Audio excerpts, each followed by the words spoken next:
Eki kitumire abeegi abashomire omwishemereri kukwatanisa hamwe omu kigombe kyabo ekya Kigezi College Students Association okutandikaho ehururu eyokureeba ngu ekitiinisa kyagaruka omwishemereri. We orikukurira ekigombe eki Moses Ntahoba nagira ngu batandikire okuhereza abaana abarikukorageza bursaries hamwe n'akasiimo omu bashomesa abarikutamu amaani bakaisagye abeegi kubaasa kutungura ebyowegyese omu ishemereri. Ekyatureta aha obuhwire tukija aha twaronshinga bursary scheme tukaronshinga ebintu bishatu. Ekyokubanza kubaasa kugira ngu twataho oburyo bwo kugira ngu abaana bahike.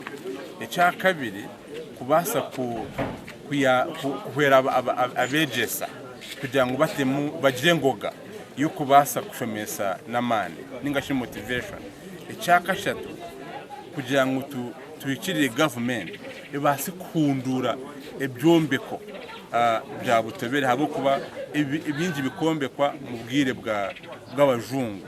Moses nayongera agira ngu kuyiha omwaka oguhwire batungire ebijuma by'amaani gabo ishomero eryabire ryine abaana 109 omwaka oguhwire obwa hati biine abaana abarikwingana 250 ekintu ekibari kugira ngu kiriyo nikigarura ekitiinisa ekya Kigezi College Butobere.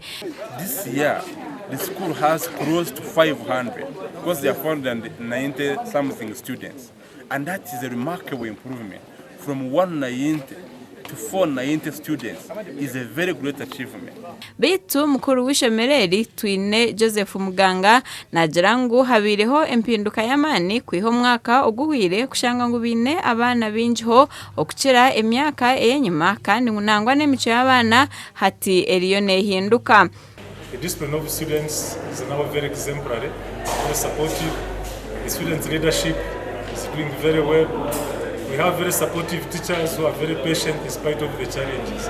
Meya oherize kutoranwa ahabwa municipality ya Kabale Sentaro bya Mugisha kandi omwe ahabeegi abashomiro mu ishemereri kandi omutaka nagira ngu abaana aba bakine emize eyo kutoroka aha ishomero bakaza omutawuni bakabura kushoma ari kugira ngo emishomo bine kugitamu amaani ari kugira ngo Kabale Municipal Council obuniyo yatandikireho ishemereri kandi yaza kureba ngu bagitera akabega yagaruka busya. Shazigahe turavuga no mu sector meaning majority of them kandi motoka zibarazimanya bagire bakarebetari ya especially ya master barefe kubanza babirukaga beshereka but this days they don't.